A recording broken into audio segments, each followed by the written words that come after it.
All right, Alexander, let's talk about the big news of the day, of the week, and that is related to Durham, Russiagate, and the fact that we now have the arrest of Igor Danchenko. So we had Sussman, Perkins Coie lawyer, and now we have Danchenko. And this is an interesting one because it does bring us a step closer to Hillary Clinton, to the Clinton campaign. And you'll explain how that brings us closer to the Clinton campaign. We had Sussman, who, of course, was working with Perkins Coie, a lawyer with Perkins Coie. Mark Elias, also part of Perkins Coie. And we know Perkins Coie is the law firm for the Democrats and for Hillary Clinton. These are Hillary Clinton insiders, Clinton machine insiders. And getting Sussman was good, but it wasn't a huge deal, but it did connect to Hillary Clinton. It connected Russiagate to Hillary Clinton in a very concrete way. Now we have another piece to the puzzle. That's Danchenko. We've done many videos on this. We've probably done 100 videos on Russiagate. And a few videos that we did where I was pretty cynical about Durham. It looks like he does exist. It looks like that he is pressing forward with the investigation. And he is putting pieces together one by one. So I'm actually kind of glad that our joking around and my cynicism did not come true, in that we do have a real Durham. It seems like we have a real Durham. We have a real investigation, and it looks like we're going to have some sort of real justice unfolding. I wouldn't say the next few months, but probably in the next few years. I will still remain cynical in that I don't think we're going to, even though we'll connect it to Hillary Clinton, I'm not holding my breath to actually see Hillary Clinton stand trial or anything like that anytime soon. But maybe at the end of the day, we'll get to some big fish. Maybe a Clapper, maybe a Comey, maybe a Brennan, maybe a Strzok. Who knows? I don't know. Maybe we'll get to some bigger fish. But right now, it looks like Durham is piecing things together step by step moving forward. I will end it with this, Alexander, before I let you begin. What the Igor Danchenko thing to me reveals is that this was just pretty much... You would call it circular reporting if it was if you were talking about journalism, but it was just like a circular feedback loop. I mean, it was basically Clinton to Steele, Steele to Danchenko, Danchenko to this new guy, this new resource, this new source, this PR executive, Dolan to Clinton, and then it was Clinton to Dolan to Steele, Steele to Hillary. It was just a circle. That was it. So anyway, get into this story. Incredible turn of events. This is an extraordinarily interesting turn of events. Now, can I just say a few things about Durham? Because I had been profoundly cynical about this. I'd wondered for a very long time whether there was any real investigation going on at all, because we were seeing total silence. I'm now definitely starting to revise my opinion, because it's becoming increasingly clear that what we're seeing here is not just a real investigation, but one that is being carried out in a very systematic and methodical way. What Durham seems to be doing is that he's going from the outside in. He's working inward towards, if you like, through the web, through the various strands of the spider web, ever closer to the central spider. And that is quite interesting to see how he's doing that. And if you remember Michael Sussman, the indictment with Michael Sussman, that ran on for 27 pages, and it was all very interesting stuff. But of course, what you got was an indictment that was much bigger than the crime which was being charged. The crime that was being charged was a crime of deceiving the FBI. It didn't really need all that explanation to get you to that point where you had that charge. And we see something like that here. What Durham is doing is he's providing us with an inside understanding of how the Steele dossier was created, which is, by the way, in some respects very different from what we'd been led to think up to now. And it all looks much more sinister than we'd all been led to assume up to now. And it's clearly setting up the situation, the scene, for, I think, more, because Danchenko, again, is only being charged at the moment with lying to the FBI. But the lies he's told are very interesting ones, and they beg some extremely interesting questions. And it's clear to me that they are setting the scene, leading up to more. Now, can we just take a few steps back? Let's just understand how this picture builds up. We have this law firm, Perkins Coie. Perkins Coie is the center of the web. Michael Sussman is the person who basically orchestrates the whole Alpha Bank affair. At least that's the version that Durham gives us, in collaboration with a tech executive.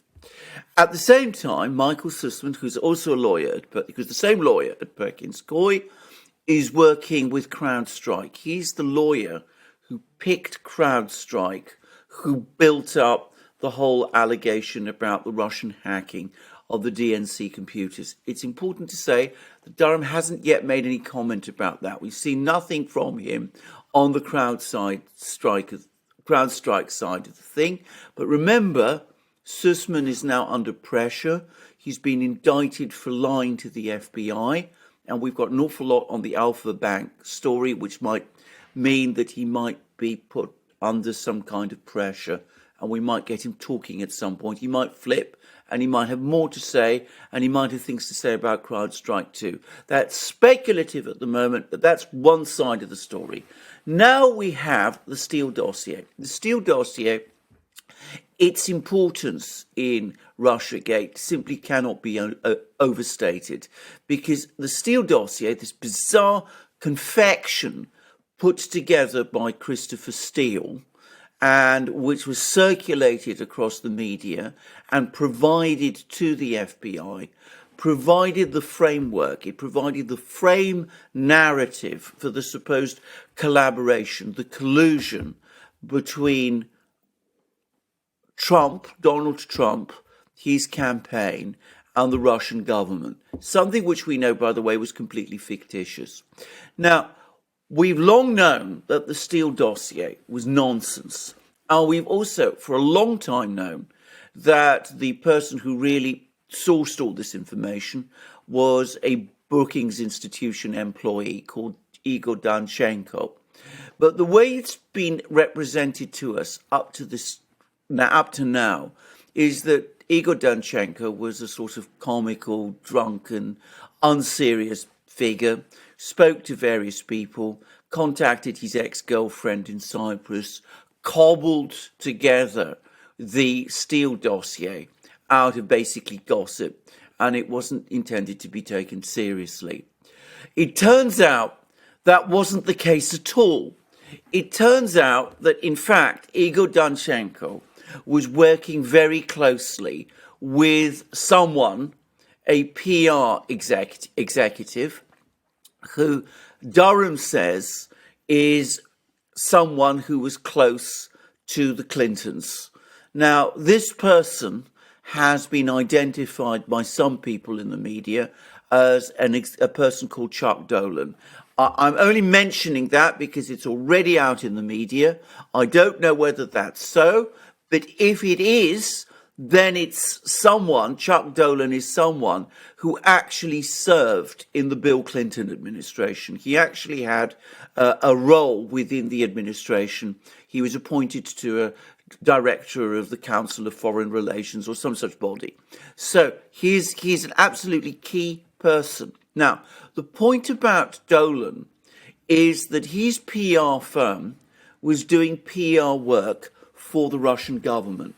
So he and Danchenko knew each other, and they were traveling to Russia, and they were meeting all sorts of people there, and they were coming back, and from what one can gather, and we have to be very careful what we say, because we don't quite know, but they were weaving a web, or perhaps Dolan was providing information to Danchenko, and Danchenko was weaving the web, mixing real information that they were able to obtain whilst in Russia with all sorts of fictitious stories which they embroidered to create this appearance of some kind of collusion narrative. So to give one example, Dolan apparently visited the Ritz-Carlton Hotel, which is this hotel in Moscow. where this was over the course of a conference that he was doing. He was shown around the hotel by the general manager. Dolan is an important man. He was taken to the presidential suite. The manager of the hotel told him, did you know that Donald Trump once spent a night here? That's all the general manager said. Durham makes it very clear that there was no suggestion of any kind of orgy of the kind that is discussed or described in the Steele dossier, the famous P-tape story. But somehow that fact that Trump was in this hotel room then gets converted as it goes upward into the Steele dossier, into this fantasy about, prostitutes and tapes and all that sort of thing. Another example, which is one which I remember the BBC in particular made a great deal of, is that the Steele dossier, for example, reports that a particular senior diplomat in the Russian embassy had supposedly been sacked or recalled to Moscow because of his incompetent handling of the Russiagate affair. Now, that was done in a way that suggested that the person who wrote up the dossier had inside knowledge about the working of the embassy. It turns out that Dolan had some contacts, direct contacts, as part of his work with this particular diplomat.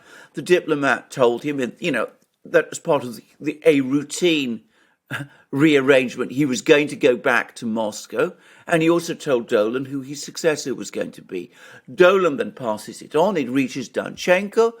Danchenko or Steele or someone then spins it up, makes it look like a story that this person has been summoned back to Moscow because of the way in which he's mishandling the whole story about the whole interference, the alleged Russian interference. So that's already very interesting and important to stress that the person who's feeding some of this information, who may be an innocent party, we have to make these caveats, may be an innocent party, was someone close to the Clintons. So that's one very important fact. We can see how, very purposefully, when the Steele dossier is created, it takes actual facts based from real sources and mixes them up with fictions. But there's another thing which I find extremely interesting and which I don't think anybody else has picked up on, which is that Danchenko, when he meets with the FBI, he lies and lies and lies. He tells the FBI this false story, eventually, that this is all, it's all gossip. I got it from my girlfriend. I got it from all sorts of people I met in bars and things of that kind. In other words, he's protecting Dolan. Okay, he's very careful to protect Dolan. He also very wickedly tries to divert attention to an entirely innocent person, Sergei Milyan, who is the president of the Russian Chamber of Commerce, I believe, in the United States. And this is completely not true. Milyan has nothing to do with it, but Danchenko is deliberately trying to divert focus attention on this person, Milyan, who's completely innocent. Now, I'm going to say it straightforwardly. I think that what Danchenko was doing was he was engaging in a cover story, and the way that charge, that indictment reads to me, is as if this was something that had been prearranged by Danchenko, possibly with other people. They knew that the Steele dossier was disintegrating. They were worried about identifying their actual sources, perhaps this executive close to the Clintons, perhaps other people. And so Danchenko comes along and tries to sidetrack the FBI by spinning them an entirely false story about how the dossier was based on gossip, on information from his girlfriend in Cyprus, who did, by the way, actually play a role, Miss Galkina, people like that. But, and of course throwing some of the spotlight onto this innocent man, Sergei Milyan. So that looks to me like a very conscious, very calculated attempt to fool the FBI, one which gives me the strong impression of having been planned in advance and agreed with other people. So the whole picture suddenly looks much more sinister than what we'd been led to think before. In other words, a very calculated operation. It's often referred to as if this Steele dossier was the product of research. From the way it reads to me in this indictment, it's not research, it's conscious fabrication. And when Danchenko is called in to provide explanations, at this point, the whole thing having been tumbled, if you like, he is trying to protect his sources, and if you like to call them that, his co-conspirators in the concocting of that fabrication by pretending that it was gossip when in fact it was not. The way I read into it is along the same lines. I see it as, and I went through it pretty carefully as well, Alexander. It seems to me that Durham is hinting at the fact that Igor was getting from Dolan, he was getting his information from Dolan, and Dolan was fabricating a lot of it, because we are looking at a PR guy. Yeah. Was fabricating a lot of the narrative with people in and around Clinton. And then that information from Danchenko was going to Steele and going back to Clinton. It seems like this was, all these people were kind of working together on this, but apart as well, in a way. They were all working together, but apart. And maybe Danchenko was kept a little bit out of the loop. But there was definitely coordination in it. And all roads lead to the Clinton campaign. Absolutely. I mean, that's the point. That's the key point. It's a clearly calculated operation. It's a planned operation. Dolan is, if it is Dolan, but all the evidence is that it is Dolan. He's not denying it as far as I understand. In fact, I've heard that he's admitted it, but, I don't want to say that definitely. But if it is Dolan, and it looks like it's Dolan, he is very close to the Clintons. All of these people, including the girlfriend in Cyprus, Galkina, are enthusiastic Clinton backers. They're all getting together, cobbling this information, and Dolan is very, very close to the Clintons. So you can join up the dots and perfectly reasonably and legitimately come to the exact conclusion that you have reached. And whilst doing that, bear in mind what I said. It looks as if, it has something like, the sort of mafia thing of omerta. You go in, one of you is caught, you're asked all these questions, you don't give truthful answers, you create a cover story to protect the others. Who exactly are you protecting? How far does this all go? How high up does it go? Does it reach the Clintons themselves? Well, that question is left hanging, but it's a legitimate question now to ask. Yeah, I think that's the key to all of this. But I'll still remain cynical in saying that I don't think the Clintons, they're going to have anything happen to them, unfortunately. But I would be surprised. I'd be very surprised if it happened. Yeah. I extremely surprised if it happened.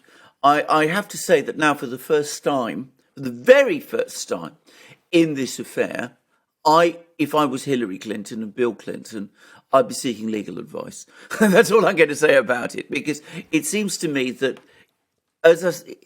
he's moving in. As I said, he's picking up the threads in the spider's web, and he's inching ever so slowly, gradually, towards the spider.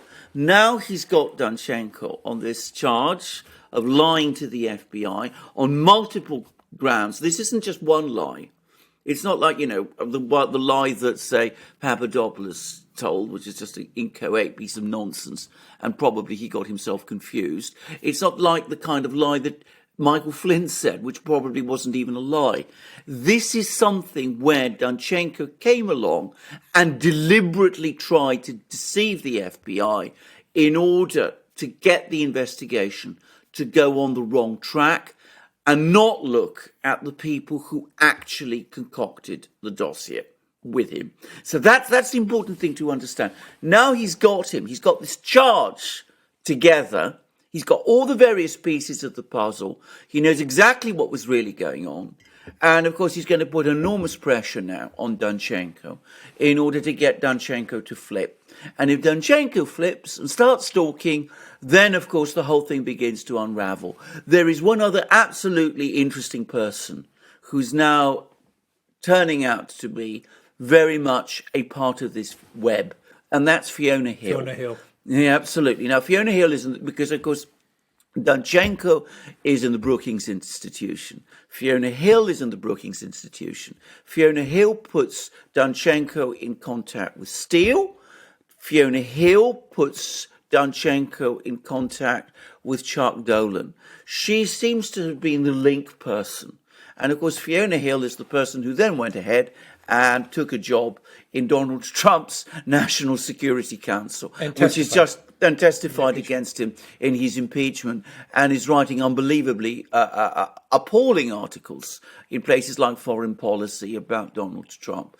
I mean, I have to say, if I was her, I would be worried too, worried enough perhaps to seek legal advice also, because without actually making any allegation against it, it's important to stress, at the moment Durham isn't doing that. The fact remains that she's being identified in this indictment. She's being fingered in this indictment. And again, the question is why? Because if you actually think about the charge that's been brought against Danchenko, against Igor, then you don't really need to mention Fiona Hill at all. You don't need to refer to her. I mean, she doesn't play any direct role in the fact that subsequently Danchenko lied to the FBI. So why bring up the topic of Fiona Hill at all?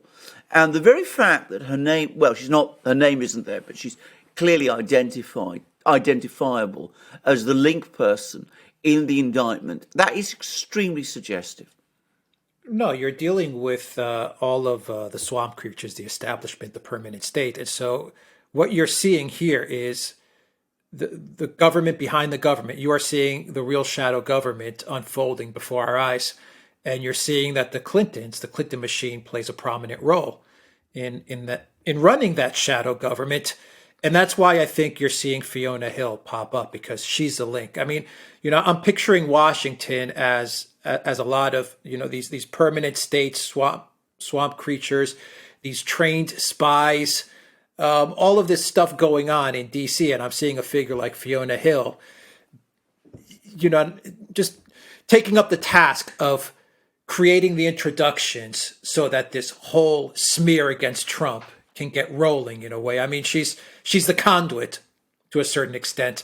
Here's Steele, meet Danchenko, Danchenko meet Dolan, and this is how and you guys now run with it. Now you guys can get together and build the narrative and run with it. We got the MI6 spy, in the UK. We got the PR firm. We got Danchenko, who, by the way, mentions Fiona Hill as his mentor, and Fiona Hill calls Danchenko, and I quote, a creative researcher.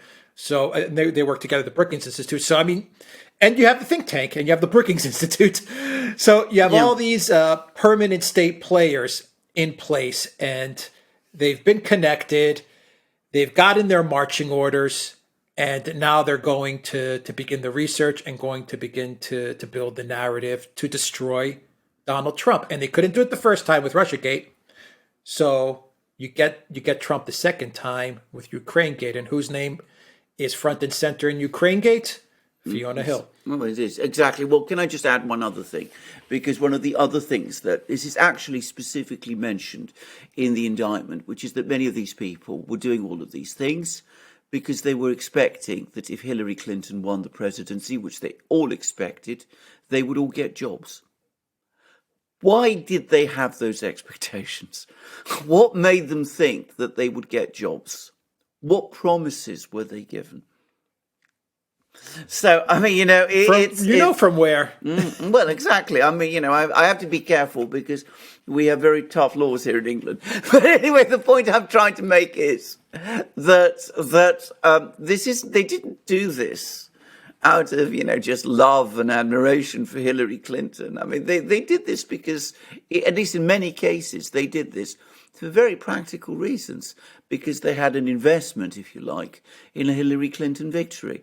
And they believed that they would get high positions in a Hillary Clinton administration, and they weren't going to let a little thing like an election stand in their way. So that's what it was all about, it seems to me, ultimately.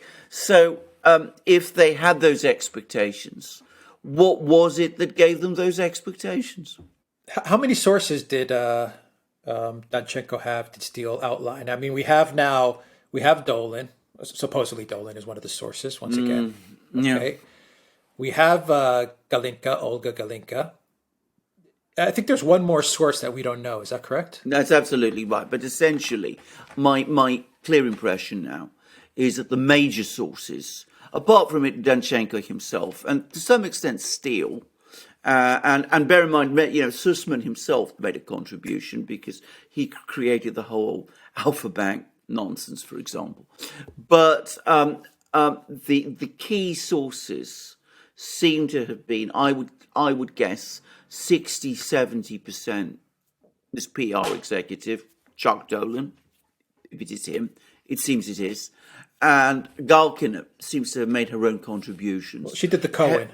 She did the Cohen story, exactly. Cohen Prague passport hoax. Exactly. But she knew a bit of gossip. She knew, for example, that there were going to be changes in the secretariat, in Putin's secretariat, that a man called Ivanov, who was the Sergei Ivanov, who was the chief of staff of Putin's personal secretariat, was going to retire and be replaced, and she was able to pass this information. And in fact, I mean, she was just picking up information which apparently was fairly widely known in Moscow. It had appeared in the media there. So that's where she was that was her role in this. So Galkina is one source. The Suskin is to some extent another. There's one or two other people, no doubt. But I would guess 60-70% of the information ultimately probably comes from Chuck Dolan, who is, of course, American and a friend of Hillary Clinton's, and a PR executive. A PR executive. And somebody who's worked for the Clintons in the past. And worked in Russia and has worked a lot of activity in Russia. Well, I know, which I suspect isn't going to continue now, because, I mean, he must be very much persona non grata there. Well, I wonder if the Putin government was onto this, and if they were feeding Dolan and Danchenko and all these people kind of BS information as well. I have discounted this possibility up to this point. It seems more possible now in the sense that Dolan did have real contacts with people within the Russian government. He did have contacts, for example, with some officials within the Kremlin's press office. Now, personally, I still find it very hard to believe that these people within the Kremlin press office and others like that would actually pass on information, knowing it to be untrue, which would suggest a conspiracy between Donald Trump and the Kremlin. I mean, I still find that very, very difficult to imagine. But what seemed impossible, just the day before yesterday, has now become, I don't believe it, but it's just become now just that little bit more likely than it had been up to now. I'm going to say something. I think that first of all, I'm pretty sure that the Kremlin has figured out the truth about Dolan's activities for some time. I'm sure that Russian intelligence has managed to get hold of all the information, and I'm sure there's nothing in this indictment that surprises them. But I'm also pretty sure that within Russia itself, there will have been an investigation carried out by the Kremlin to find out whether anybody did in fact gossip or provide information which could have found its way into the Steele dossier and might have given some plausibility to it. Because, to be straightforward about it, Russiagate did not work out well for the Russians. And if some Russians did play a part in creating all the fantasies that are inside the Steele dossier, then I'm sure Mr. Putin and his officials will want to make sure that that person, whoever that is, meets their just desserts. Well, there's a whole nother line to all of this that we still haven't even started to scratch the surface of, and that is we still haven't gone down the path of Mifsud, of Halper, of Downer. No one is really digging into Obama, Biden going after Flynn, that meeting in the Oval Office, and James Comey. You have the meeting at the tarmac between Bill and Loretta Lynch. I mean, there's so many other strands to this that it seems no one's even touching at this moment. We just have one strand, that is Durham and the Steele dossier, which really should be named the Clinton dossier at this point. That's the strand that it seems everyone is going after. And it just leads me to believe why. Why are they going after that strand? And that's going to take a while to play out. I think we're going to be looking at many, many months, if not years, for it to reach a conclusion. Why that strand? And are we ever going to get to the other piece of the puzzle? For instance, we've joked around a lot. Is Durham real? It looks like he's very real. Or if he's not real, then, wow, what a mystery narrative this Durham thing is. But he's a mystery man, and he's getting the job done, it seems, and that's a good thing. I'm glad that my cynicism has been proven wrong so far, but I remain very, very cynical about Mifsud. Is Mifsud real? Is he real, or is he fake? What about Halper? Where did he go? All of these different strands that played Alexander Downer. What happened to that guy? Well, indeed. I mean, but bear in mind that events relating to, which are part of the Papadopoulos side of the story, seem to precede or in fact definitely precede the Steele dossier. So something was underway before the Steele dossier even got started. So that's a whole other strand of investigation. And of course, there's that extraordinary business with Michael Flynn. And if you remember, there's that extraordinary meeting that happens in the Oval Office with Obama and Biden. Apparently, Peter Strzok, of all people, is there. Seems extraordinary that he should be. Clapper is there. Comey is there. All of these people are there. And of course, the Justice Department officials are also there. And they're talking about prosecuting Flynn under the Logan Act and things of that kind. I mean, really quite bizarre and extraordinary stuff. And so, again, lots of questions. Now, there are two possibilities. Either Durham is not going to go after all that because he doesn't want to expose the activities of intelligence agencies. And you mentioned the personality of Joseph Mifsud. I'm absolutely sure that Joseph Mifsud is an identity. He's not a person. What I mean by that is that, yes, Papadopoulos did meet someone who did claim to be Professor Mifsud and who did hold various positions in various universities, but I'm pretty sure that person was using an identity and was some kind of intelligence officer of some major power, because that Mifsud, that individual that Papadopoulos met, has vanished off the face of the earth, and that just doesn't make any kind of sense. So that looks like some kind of an intelligence agency operation that was carried out there. Now, it could be that Durham has taken a decision not to investigate it because he doesn't want to embarrass an intelligence agency, be it an American one or perhaps more plausibly a European one. Or it could be, and this is an important thing also to say, that he is working on that side, but he's not yet ready to actually bring any charges. So we just don't know. I mean, one of the things about Durham is that he's been incredibly secretive.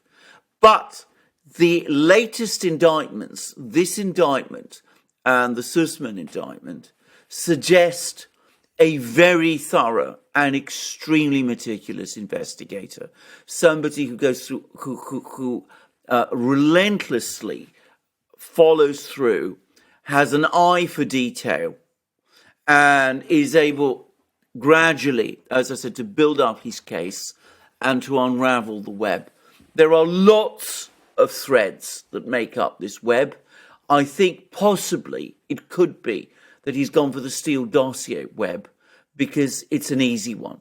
It's the easier one to go for. It's the more public one. But the BITCHUTE one, I'm going to say straightforwardly, is, in my opinion, the bigger one. That is the really big one. Because, of course, if it turns out that BITCHUTE is what I believe, an assumed identity operated by some intelligence agent for some power, then, of course, if we ever find out the truth of that and we learn what was really going on, well, goodness knows. I mean, at that point, the whole Russiagate affair explodes and we're in a crisis that is even bigger than the one we're looking at the moment. And the one we're looking at the moment is serious enough. Oh, the one we're looking at the moment is huge, but yeah, I think the other big one is the Obama, Biden, Flynn one, which we actually have absolutely. a lot of information Absolutely. there. Absolutely. I mean, we really do have a lot of information in Yeah. the public domain as to what was going on. But obviously, Obama and Biden, more specifically, I think Obama will be protected at all costs. Well, bear in mind, I said that Danchenko was, the impression I get from the indictment. I mean, I have to be very clear that I'm talking about my own impression. But I've experienced of these things. This isn't the first indictment I've read. I've read many of them in my time. The impression I get from this indictment is that he is giving the FBI what is an agreed cover story. That's clearly my view of this. So we have an agreed cover story coming from Danchenko.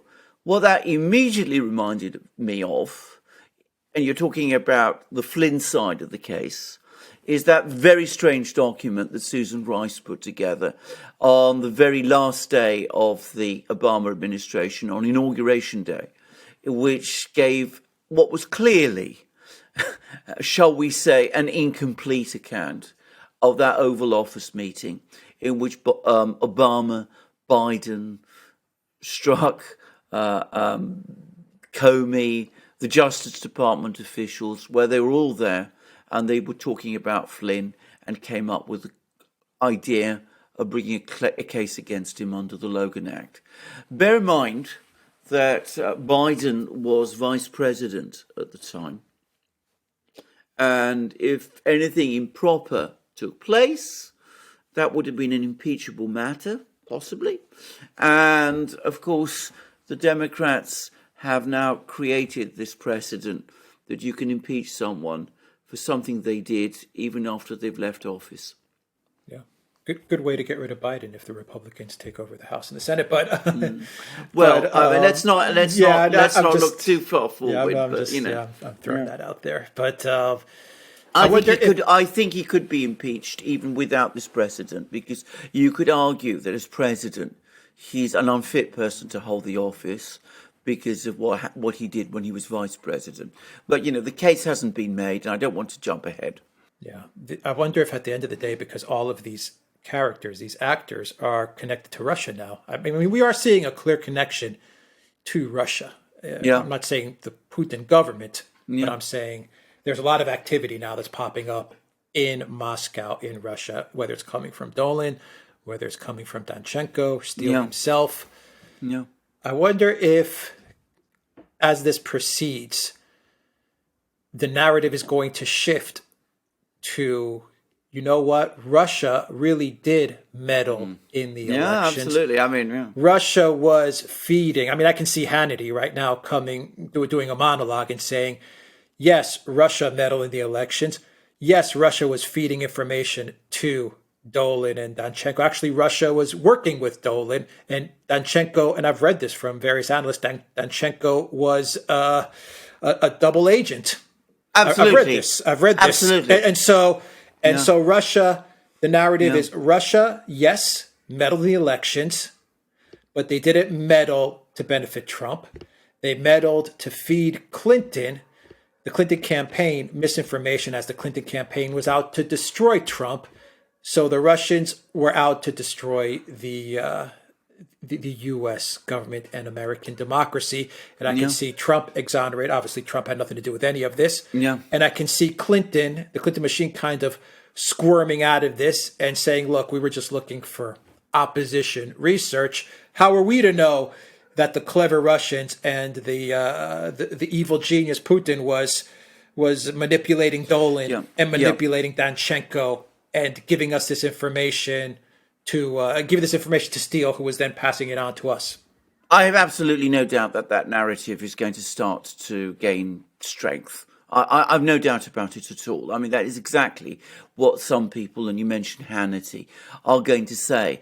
There are already problems with it. Problems like some of the ones you see in the indictment, for example. Like, for example, we have this story about the P-tape in the Moscow hotel room. And here you see a clear connection between something that the general manager said, the manager of the hotel said to Dolan, which is that Trump stayed there, and something that was then invented afterwards, which doesn't appear to have a Russian origin, that there was this event with the prostitutes and the P-tape. So that seems to be a clear invention. The same is true with the diplomat. The fact that, the diplomat who's recalled and is being replaced by someone else, we have a fairly clear reconstruction of how that happened. Wasn't Russians giving any kind of information suggesting interference in the election. It was just the diplomat who was being recalled saying, in a perfectly straightforward way, my tour has ended. I'm going back to Moscow, but you'll be absolutely delighted with the person who's taking over from me because that's a really smart guy. And, you'll find that you'll be able to work with him just as well as you work with me. So again, that doesn't suggest to me Russians feeding information to create a theory of collusion between Trump and Russia. What it suggests instead is embroidering, inventing on the basis of events which really took place. But you have to really look into the detail to see that. And I'm sure that the Hannitys and people like that will leap to the conclusion and will create the narrative, exactly as you said, that it's really the evil Kremlin, the Russians, for reasons that actually make very little sense, feeding this false information to the Clintons. For what purpose, nobody's ever really been able coherently to say. No, it's going to provide the out for the establishment, exactly, for the permanent state. Yeah, you blame. It's going to be a win-win for everybody if they can throw it on the Russians. Absolutely. Well, possibly, but as I said, the point is, let's not look. I mean, there's what others will say, but let's not look beyond the facts in the indictment. You read the indictment itself carefully, it doesn't appear to be Durham's belief. He doesn't seem to believe it was the Russians who were feeding false information. He appears to think that it was, in fact, other people involved in the campaign, people close to Clinton. They were behind this. That seems to be Durham's opinion. And ultimately, it will be Durham who will presumably write a report. And it's Durham who is at the moment involved in talking to all of these people. Yeah, that's the most logic. I mean, why else would you have a PR guy in the middle of this PR Clinton machine? Indeed. I mean, if it's not to create a story. And let's go back to 2017 when the Steele dossier first appeared, when BuzzFeed published it. What would everybody have said if it had been disclosed at the time that the biggest source of the information in the dossier was an American PR executive who is close to the Clintons. I mean, would they have looked beyond that? Would they have given the dossier the time of day? Of course not. It's only because all this time has passed that we ask more questions than we actually need to do in order to try to explain and rationalize away this tremendous scandal that was blown up out of nothing. I mean, to me, I'm going to say straightforwardly, this thing bears all the appearance of having been woven together in all, somebody getting facts, learns that somebody in Moscow is, being promoted, somebody's being demoted, somebody's being recalled, somebody's being reassigned. You get all that information. It's not difficult to get that information. You weave it into a narrative. You put in all the information, the other information you want. Michael Cohen going to Prague, Sergei Lavrov having arguments with Peskov, contacts with Manafort, all that sort of thing. You do all of that, and then, of course, you're able to pass it off to the FBI and use it to try to discredit your political opponent in an election. That's the simplest, most logical explanation of what happened. It's the one that is consistent with the facts. I don't think we need to we shouldn't make the mistake of overanalyzing this. Rather, we should follow the investigations and go to the place where they take us. The FBI knew about this, though, too. Yeah. Way before the election, from what I understand. Absolutely. Well, they clearly they were having all kinds of doubts before the election, and by the middle of 2017, at the latest, and we're talking about 2017. That's a few months, weeks after Trump is inaugurated. The Trump knows that the whole collusion narrative is a false one, and yet, what do? They basically conspire, that's a strong word, but I'm using it. They conspire to get special counsel appointed and to get the investigation prolonged for a further 3 years. Yep. Mueller. Exactly. All right. We'll leave it there and we'll see what else Durham has cooking for us in the future. All right. The Duran.locals.com and go to the Duran shop, 10% off. Use the code REALNEWS. Take care, everybody.